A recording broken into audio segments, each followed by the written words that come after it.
Assalamualaikum teman-teman, apa kabar hari ini?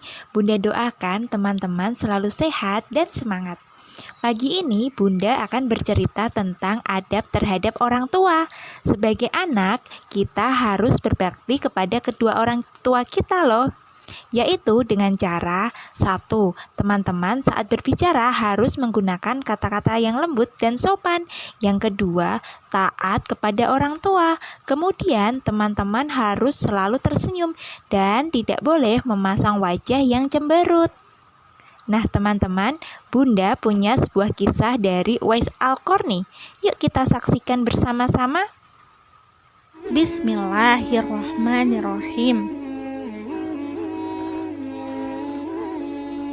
Di pinggiran negeri Yaman tinggallah seorang pengembala domba bernama Uwais Al-Qarni. Ia terkena penyakit kulit belang-belang di sekujur tubuhnya, sehingga orang-orang sering mengejeknya.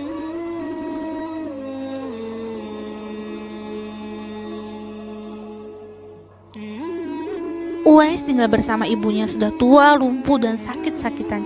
Uwais sangat sayang kepada sang ibu yang merawat ibunya dengan penuh kesabaran. Suatu hari ibu Uwais berkata, "Anakku, ibu ingin sekali menunaikan ibadah haji." Uwais terharu, ia ingin sekali mengabulkan, namun bagaimana caranya? Jarak Yaman ke Mekah kan jauh, dengan apa ibu berangkat haji dalam keadaan kaki yang lumpuh? Gumam Uwais. Uwais berniat menggendong sang ibu untuk berhaji ke Mekah, oleh karena itu tubuhnya haruslah kuat. Setiap hari ia berlatih menggendong lembu hingga orang-orang mengiranya sudah tidak waras.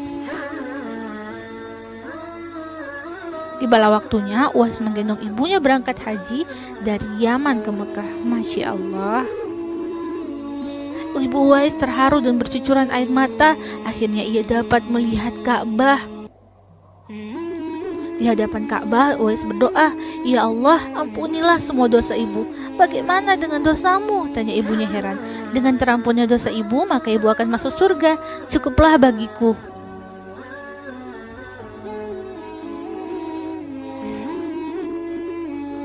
Sepulang dari Ka'bah, Uwais seketika sembuh dari penyakit kulitnya. Hanya tertinggal satu bulatan putih di telapak tangannya. Uwais ingin sekali bertemu dengan Rasulullah SAW di Madinah, namun ia juga tidak bisa meninggalkan ibunya dalam waktu yang lama. Ia minta izin kepada ibunya untuk menemui Rasulullah. Ia akan segera kembali setelah bertemu dengan Rasulullah SAW. "Pergilah anakku, temuilah Rasulullah, dan segeralah engkau kembali pulang," ujar sang ibu merestui. Uwais bahagia sekali mendengarnya. Ia pun segera berangkat setelah menitipkan sang ibu kepada seorang tetangganya. Namun sayang, begitu tiba di Madinah, Uwais tidak bertemu dengan Rasulullah. Beliau sedang pergi berperang dan ia hanya bertemu dengan Aisyah radhiyallahu anha. Uwais sangat sedih. Ia sebenarnya ingin menunggu Rasulullah, namun ia juga tak bisa berlama-lama meninggalkan ibunya.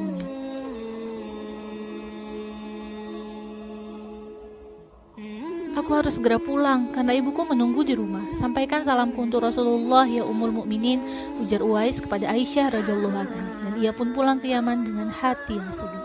Beberapa hari kemudian Rasulullah pulang dari medan perang. Beliau bertanya, "Apakah ada seseorang yang mencarinya?"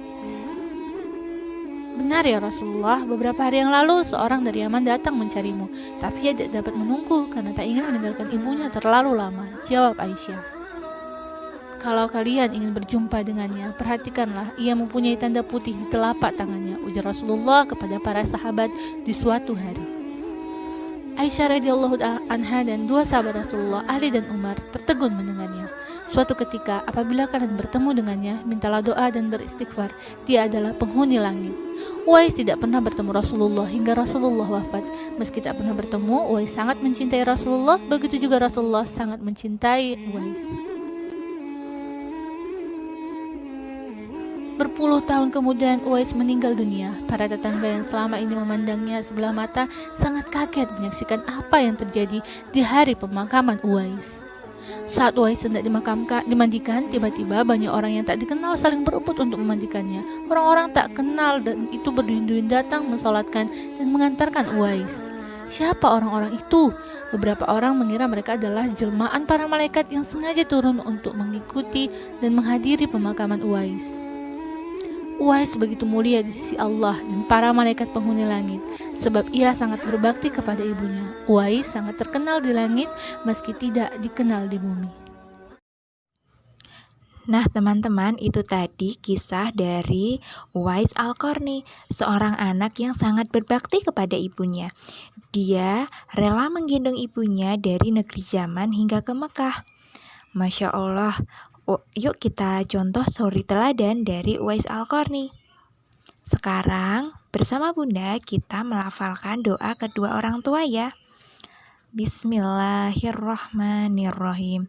Allahumma ufirli wali walidayya warhamhuma kama rabbayani shogiro.